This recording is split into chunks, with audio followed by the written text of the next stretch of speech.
First, a video.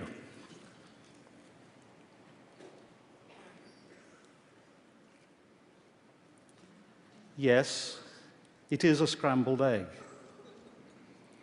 But as you look at it, I hope you'll begin to feel just slightly uneasy.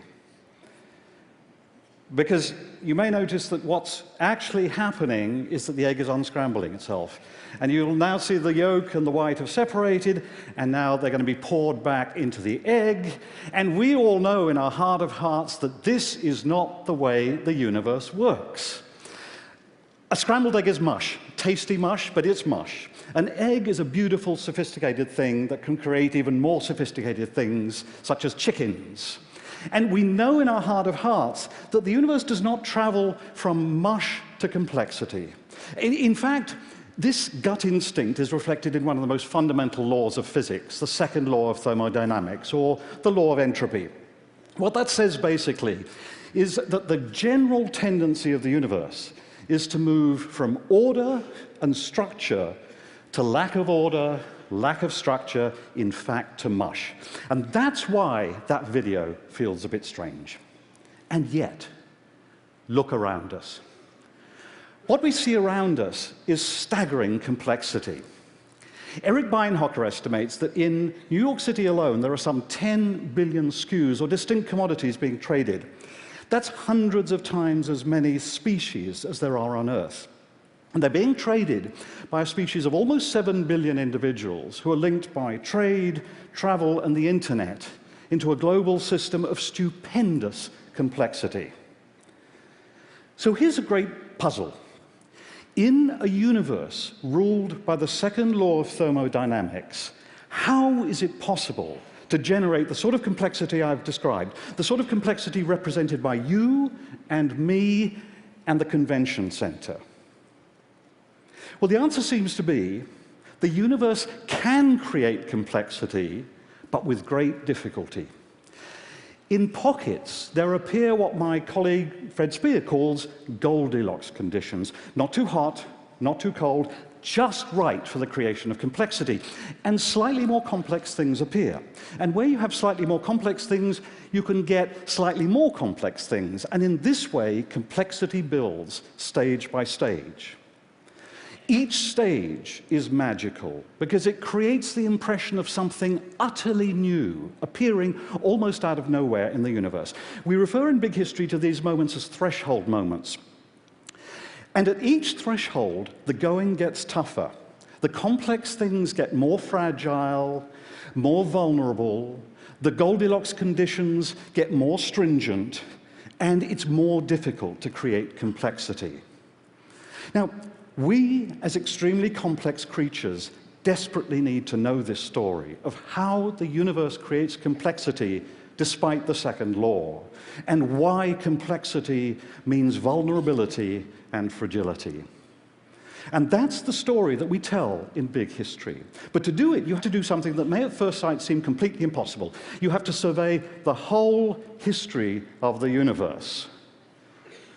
So let's do it.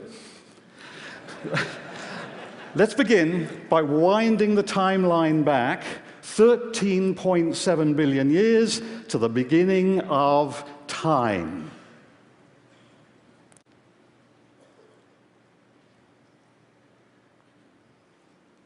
Around us, there's nothing. There's not even time or space. Imagine the darkest, emptiest thing you can, and cube it a gazillion times, and that's where we are. And then, suddenly, bam! A universe appears, an entire universe, and we've crossed our first threshold. The universe is tiny, it's smaller than an atom, it's incredibly hot, it contains everything that's in today's universe, so you can imagine it's busting, and it's expanding at incredible speed. And at first it's just a blur, but very quickly distinct things begin to appear in that blur. Within the first second, energy itself shatters into distinct forces, including electromagnetism and gravity. And energy does something else quite magical. It congeals to form matter. Quarks that'll create protons, and leptons that include electrons. And all of that happens in the first second. Now we move forward 380,000 years. That's twice as long as humans have been on this planet. And now simple atoms appear of hydrogen and helium. Now, I want to pause for a moment, 380,000 years after the origins of the universe, because we actually know quite a lot about the universe at this stage. We know, above all, that it was extremely simple. It consisted of huge clouds of hydrogen and helium atoms, and they have no structure. They're really a sort of cosmic mush. But that's not completely true. Recent studies by satellites such as the WMAP satellite have shown that, in fact, there are just tiny differences in that background. What you see here, the blue areas are about 1,000th of a degree cooler than the red areas. These are tiny differences, but it was enough for the universe to move on to the next stage of building complexity, and this is how it works.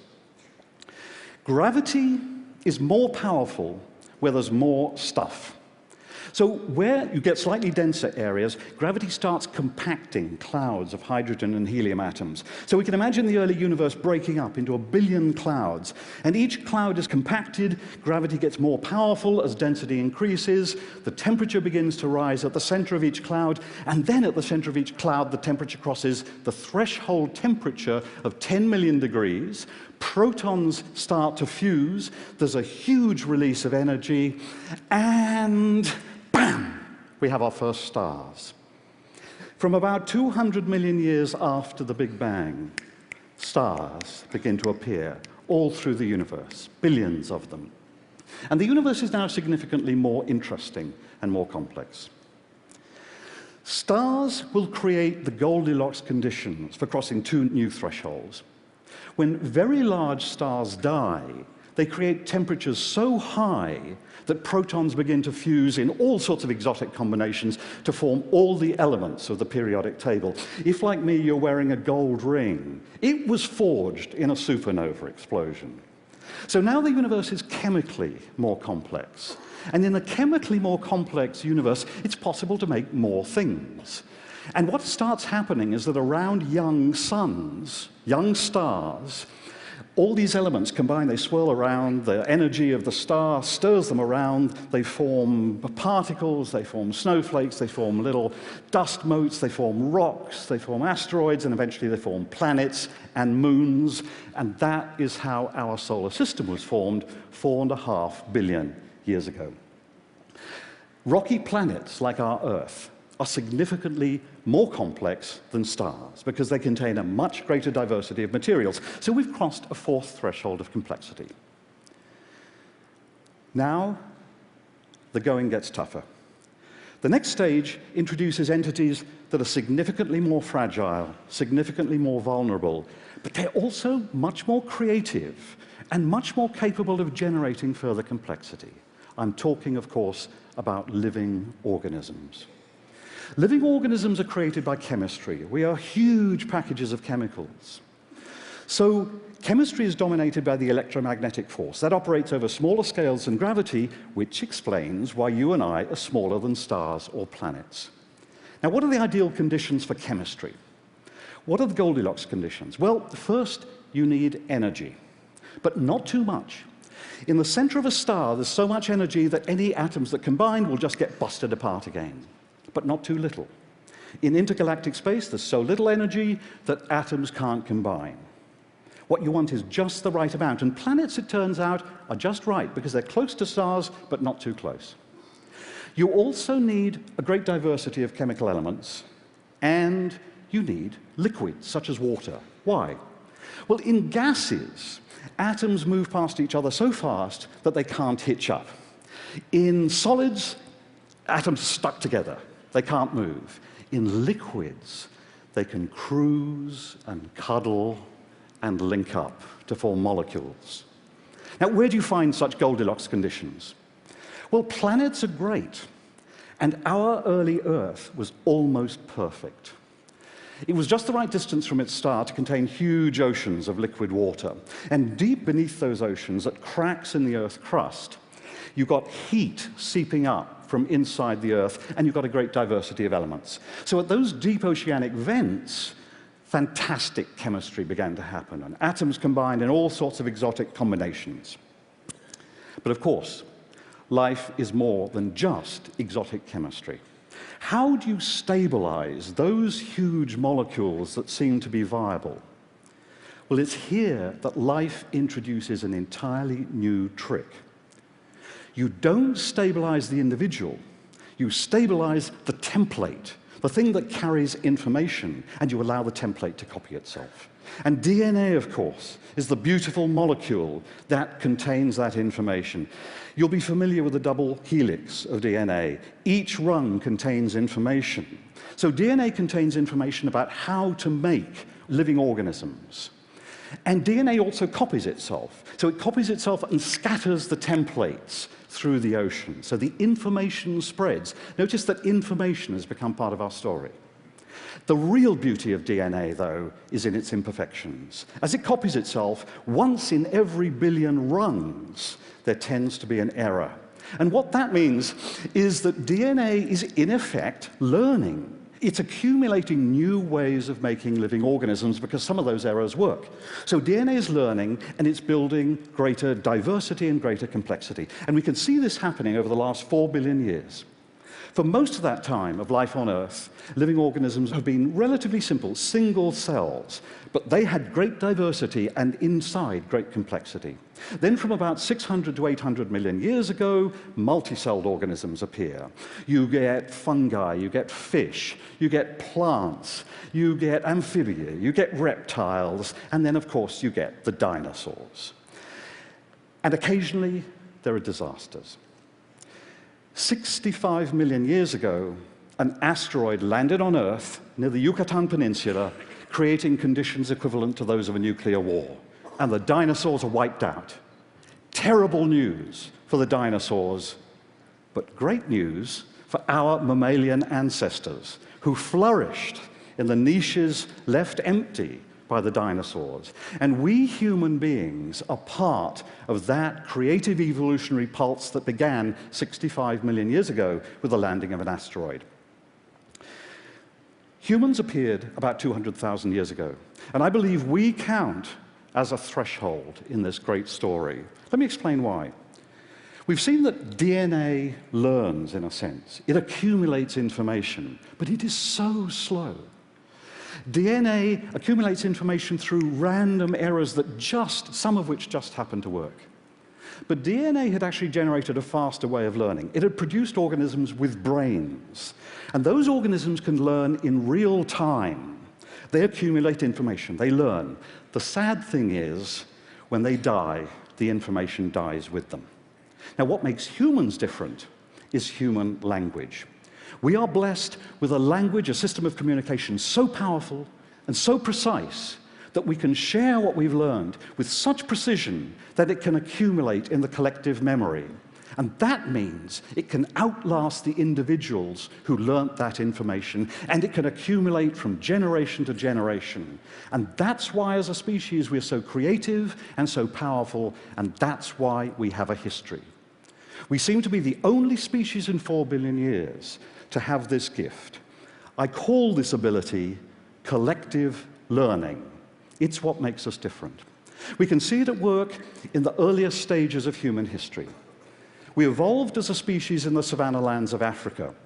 But then you see humans migrating into new environments, into desert lands, into jungles, into the Ice Age tundra of Siberia, tough environment, into the Americas, into Australasia.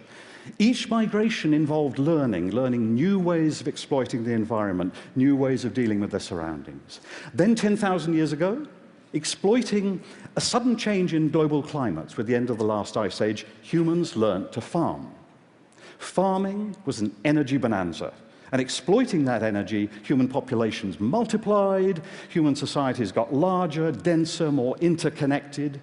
And then, from about 500 years ago, humans began to link up globally through shipping, through trains, through telegraph, through the internet, until now we seem to form a single global brain of almost 7 billion individuals, and that brain is learning at warp speed.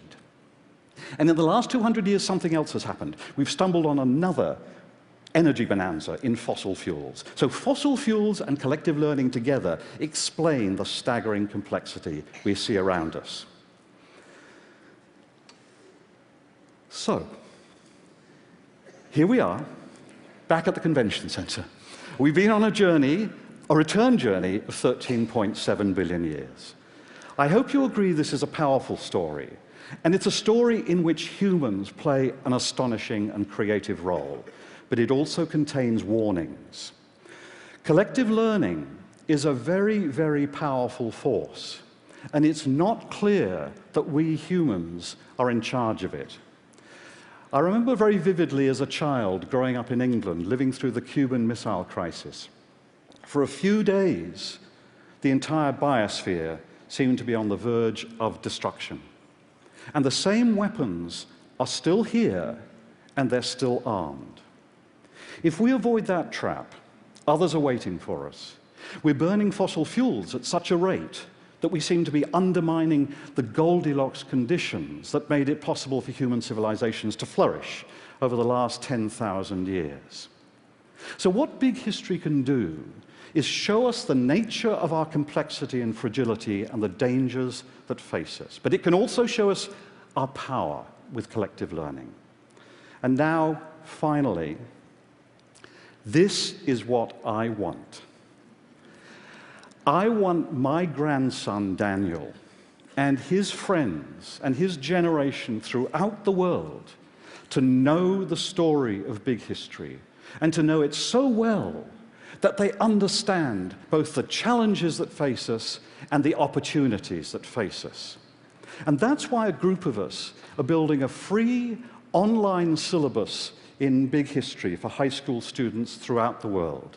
We believe that big history will be a vital intellectual tool for them as Daniel and his generation face the huge challenges and also the huge opportunities ahead of them at this threshold moment in the history of our beautiful planet. I thank you for your attention.